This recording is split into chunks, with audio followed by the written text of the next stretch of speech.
ሰላም ጤና ይስጥልን ተመልካቾቻችን እንደምን ዋላችሁ እንደምን አመሻችሁ ከአንከር ሚዲያ ዝግጅት ክፍል ያክብሮ ሰላምታችንን እናቀርባለን። የአብይ አህመድ የደብረ ማርቆሱ ንግግር አሁንም እያነጋገረ ነው።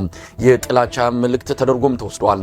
በትግራይና በአማራ ማህበረሰቦች መሃል ጥላቻን ለመዝራት የተጠቀመበት ታሪክ በራሱ አነጋጋሪና አብይ አህመድ አሁንም ኢትዮጵያን መሃል በቀልና ጥላቻ ለመዝራት ያለውን ዓላማና ተልዕኮ የሚያሳይ እንደሆነም ነው በስፋት እየተገለጸ ያለው። ይህ ንግግር የመጀመሪያው አይደለም። በተለያዩ የኢትዮጵያ አካባቢዎችም ጥላቻን የሚያጎሉ እርስ በርስ ግጭት የሚቀሰቅሱ ንግግሮችን ሲያደርግ እንደነበረ የሚታወስ ነው። በሌላ በኩል የባህር ዳር አንዳንድ መንገዶች በቀድሞ የብአዴን ባለስልጣናት ስም ሊሰየም እንደሆነ እየተገለጸ ነው። ስያሜው የብአዴን ባለስልጣናትን ታሪክ ለማስታወስ እንደሆነ ከደረሰን መረጃ ለማረጋገጥ ተችሏል። በእነዚህና በሌሎች ጉዳዮች ላይ በማተኮር ከህግና ዓለም አቀፍ የሰብአዊ መብት ባለሙያና መምህር ከዶክተር ሰማይ ገሹ ጋር ቆይታ የምናደርግበትን ዝግጅት ነው ይዘን የቀረብነው። እንድትከታተሉ ግብዣችን ነው። መልካም ጊዜ።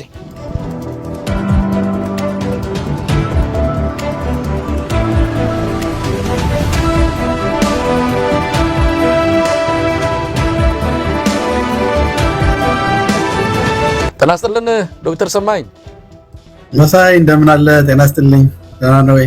በጣም ረጅም ጊዜ ምናልባት ከኛ ይሆን ካንተ ይሆን ስተቱ ወይም ደግሞ አለመገናኘቱ የቱ ጋር እንደሆነ ችግሩ አላወቅንም።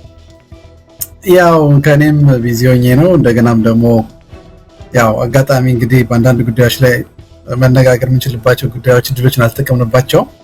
ዛሬ ግን እንደገና በእውነት አንተ መድረክ ላይ ስለቀረብኩኝ በጣም ደስ ብሎኛል። መሳይ ያው ሁሌ የምታደርገውን ጥረት እከታተላለሁኝ። ለመናገር ከፍተኛ የሆነ የዜና ህዝቡን ደግሞ የማሳወቅ ስራ እየሰራ ስለሆነ አይነት በእውነት በዚህ አጋጣሚ ያለኝን አክብሮትና አድናቆት መግለጽ ፈልጋለሁ። መሳይ ዶክተር ሰማኝ እንደው ረጅም ጊዜ ሆኖናልና ብዙ ክስተቶች ተስተናግደዋል፣ ብዙ ነገሮች ሆነዋል በኢትዮጵያ አንጻር። ምናልባት እንደው ዋናዎቹን መለስ ብሎ አስተያየት መስጠት ከተቻለ ከደረስንበት አሁን ካለንበት ሁኔታ ጋር የሚገናኙትን ጠቅሰን እንደው ምን ላይ ነው ያለነው፣ ምን እየሆነች ነው ሀገሪቱ የሚለው ላይ እንደው አጠራር ገብት ገልጽልን። ታስታውስ እንደሆነ ትልቁ እናሳስብ የነበረው የፋኖ ኃይሎች አንድነት ነበረ። የአንድነት አይ ቲንክ ከምንጠብቀውም በላይ በሆነ ሁኔታ ተጠናክሮ አንድ ሆነው ወጥተው ያ ሁሉ መከፋፈል በሙሉ ጠፍቶ አንድ የሆነ መዋቅር አንድ የሆነ አመራር መፍጠሩ አይ ቲንክ ትልቁ በኢትዮጵያ የፖለቲካ መድረክ ላይ የታየ ትልቅ ክስተትና ትልቅ ውጤት ነው ብዬ አስባለሁኝና የብዙዎቻችን ጥረት ውጤት ስለሆነ አይ ቲንክ በዚህ ትልቅ ደስታ ተሰምቶኛል። ሌላው እንግዲህ በቅርብ ጊዜ ከተከናወኑት ነገሮች እንግዲህ አንዱ ምንድነው ይሄ ምርጫ የሚል የኦህዴድ ብልጽግና ያደረገው ምርጫ ነው። እነሱ ያሰቡት በዚህ ምርጫ የፕሮፓጋንዳ ብልጫ አግኝተው አትሊስት ምርጫ የሚመስል ነገር አድርገው ስልጣኑን ለማራዘም ፍላጎት ነበራቸው። ነገር ግን በዓለም አቀፍ ድርጅቶችም በዓለም አቀፍ ሚዲያም በሀገር ውስጥም ባለው ማህበረሰብ መካከል ከፍተኛ ደረጃ ሆነን ለመናገር ድሮ ሪዝላል ዶክተር መረራ የድሮዎችን ምርጫዎች ቅርጫ መሆን እንኳን አልቻለም የሚል ነበር እና ይሄኛውን አይ ቲንክ ስለ ቅርጫ ማውራት አችልም። ምክንያቱም ቅርጫ አትሊስት የሆነ ደንብ አለው፣ የሆነ ስርዓት አለው። ይሄ በፍጹም በአማራ ክልል ከ95% በላይ ኦሮሚያ ክልልም በዛው ደረጃ በትግራይ ምርጫ አልተካሄደም። ከዛም በላይ ደግሞ አፈጻጸሙ ከአንድ ቀን በፊት ማታውኑ በአብዛኛው የኢትዮጵያ አካባቢዎች ካድሬዎች ሌሊቱን ሙሉ ቁጭ ብለው ካርዶችን እየሞሉ በሰው ስም የምርጫ ኮረጆችን እየሞሉ አንድ እንደውም ያየሁት ኮሜንት ነበረና አንድ የሆነ ሰው የምርጫ አስፈጻሚ ለሆነች ሰው ይደውልላትና በዛው በምርጫው ቀን ከሰዓት ማለት ነውና ምርጫው እንዴት ነበረ?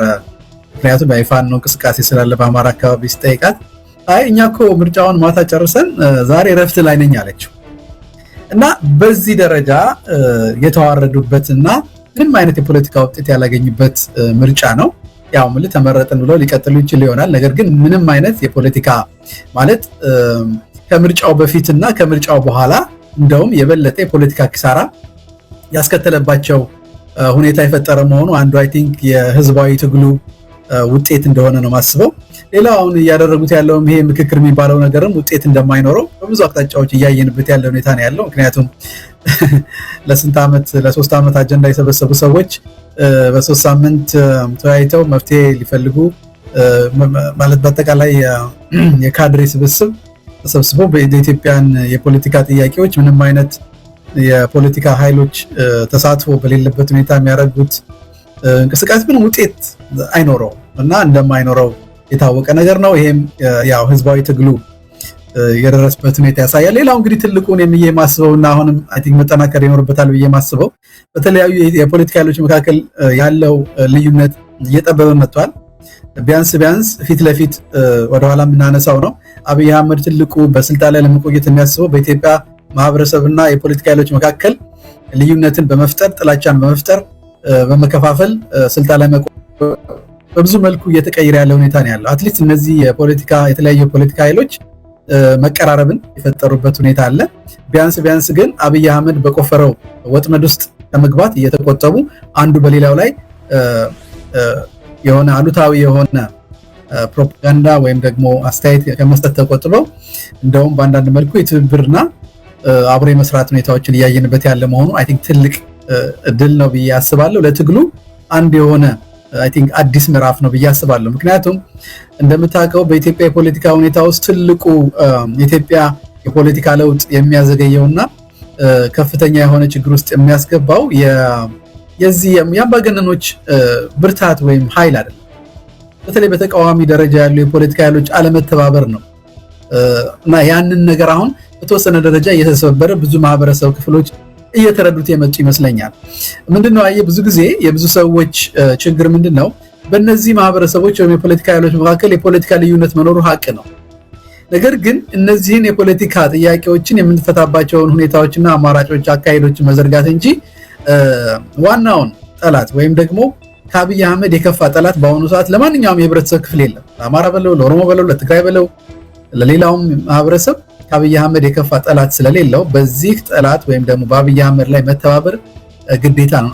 አብይ አህመድን ማስወገድ ብቻ አይደለም፣ ቀጣዩ የፖለቲካ ሽግግርም ለኢትዮጵያ ህዝብ ተስፋ የሚያመጣ ሰላምን የሚያመጣ እውነተኛ የሆነ ልማትን ለኢትዮጵያ የሚያመጣ ዲሞክራሲያዊ ሂደትን ማስጀመር የሚችል የተለያዩ የፖለቲካ ጥያቄዎቻችንን በጋራና በአንድነት መልስ በሁኔታ የሚፈጥረው እንዲህ አይነት መቀራረቦች ሲሆኑ ነው እና እኔ አንዱ ያየሁት ለውጥ ይሄ ነው። ይሄ መጠናከር አለበት። ምናልባት ወደኋላ ይሄን ነገር ማሳሰቢያውን መግለጽ አለብን።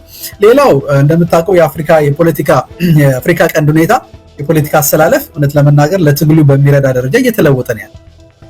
አብይ አህመድ ያው የፖለቲካ ብቃቱ ምንም እንኳን ተንኮል ምንም እንኳን ጥላቻ የተሞላ ሰው ቢሆንም ያለውን የምስራቅ አፍሪካን የፖለቲካ ሁኔታ እንኳን በደንብ ተገንዝቦ ምናልባት ስልጣን ላይ ለመቆየት የሚያስችለውን ሁኔታ መረዳትና ማድረግ የማይችል ሰው ሆኖ የምታየው ከጠቅላላ ከአፍሪካ ቀንድ ሀገሮች በሙሉ ተጣልቷል ማለት ይችላል።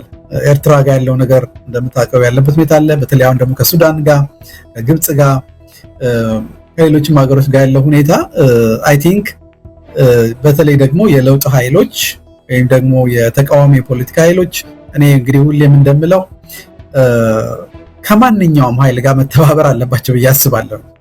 አንዳንድ ሰዎች ስጋት አላቸው። ልክ ነው። እውነት ለመናገር አንዳንድ የውጭ ኃይሎች የራሳቸው የፖለቲካ ዓላማ አላቸው፣ ምንም ጥያቄ የለውም። ነገር ግን እውነት ለመናገር እኛ የኢትዮጵያን ሕዝብ የፖለቲካ ጥያቄ የምናውቅ ከሆነ እኛ የተደራጀን ከሆነ እኛ የራሳችንን ችግር በራሳችን መፍታት የምንችል ከሆነ ሌሎች ኃይሎች በእኛ ውስጥ ገብተው ሊፈጥሩት የሚችሉት ተጽዕኖ በጣም ትንሽ ነው። ስለዚህ ዋናው ነገር ምንድነው ከሌሎች ኃይሎች ጋር የምናደርገው ትብብር ሳይሆን እኛ በመካከላችን በተለይ የፖለቲካ ኃይሎች መካከል የሚኖረውን ልዩነትን ማስወገድና ወደ አንድነት ወደ መቀራረብ መምጣት ነው እና አንዱ የአካባቢው ራሱ ምልህ በተለይ አሁን ታውቀዋለህ የዚህ በኢራንና በአሜሪካ መካከል ያለው በዩናይትድ አረብ ኤሚሬትስ ላይ ያሳደረው ተጽዕኖ አለ። በኢኮኖሚ እየተዳከሙ መጥተዋል።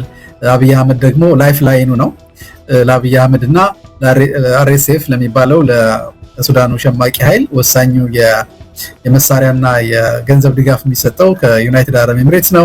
እነዚህ ደግሞ አሁን በጣም እየተዳከሙ ያሉበት ሁኔታ አለ።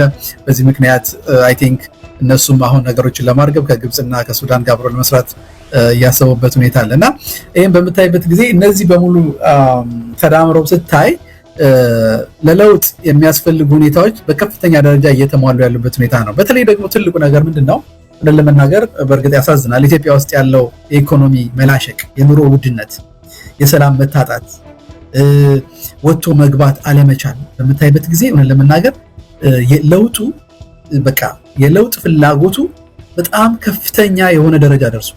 እኔ በቅርብ የመጣ ሰው እንደነገረኝ ከሆነ በቃ በየጊዜው ይሄዳል። ግን እንደዚህ ጊዜ ህዝቡ በዚህ ደረጃ ተማሮ በዚህ ደረጃ የለውጥ ፍላጎት ኖሮት አያውቅም የሚል ግምገማ ነው የነገረኝ። እና ምንድነው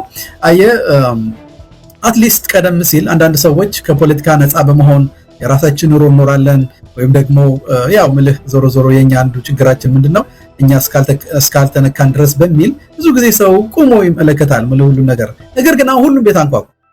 አሁን ሚድል ክላስ የምትለው የህብረተሰብ ክፍል የለም። መካከለኛ ገቢ ያለው የሚባለው ወደ ድህነት አረንቋ ውስጥ ወድቋል።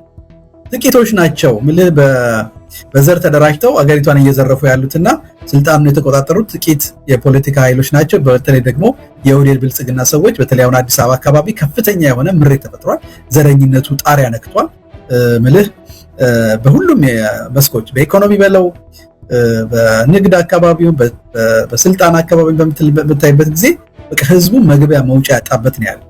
አሁን በተለይ ደግሞ ከዚህ ከአይኤምኤፍ እና ከወርልድ ባንክ ጋር በሚያደርገው ስምምነት ምክንያት እና ከነሱ ገንዘብ ለመቀበል በሚል እነሱ ደግሞ ብዙ ጊዜ የታክስ ገቢ እንዲጨምር የዚህ የሶሻል ለማህበራዊ ልማት የሚደረጉ ድጋፎችን እንዲቀንሱ አሁን በቅርብ ያወጡት መግለጫ እንደምታየው ለትላልቅ ፕሮጀክቶች ፋይናንስ ሁሉ አንሰጥም እስከሚል ድረስ ደርሰዋል። እና ያለው የውጭ ምንዛሬ ከፍተኛ ደረጃ እንትን ብሏል እና የገንዘብ ዋጋ ወርዶ እና ይህን ሁሉ በምታይበት ጊዜ እውነት ለመናገር የኢትዮጵያ ህዝብ ትግል እና የፖለቲካ ኃይሎች ትግል ወደ ውጤት ለመምጣት መባቻ ላይ ያለንበት ሁኔታ ነው ብዬ ነው እኔ ግምገማ የማቀርበው። መሳይ ዶክተር ሰማኸኝ በዚህ በተቃራኒ አሁን አንተ በደንብ በዝርዝር በእያንዳንዱ ሁኔታዎች ያሉትን አጠቃላይ ገጽታዎች የገለጽክበትን አብይ ደግሞ በተቃራኒው ኢትዮጵያ ሰላም ናት፣ በልጽጋለች ኢትዮጵያ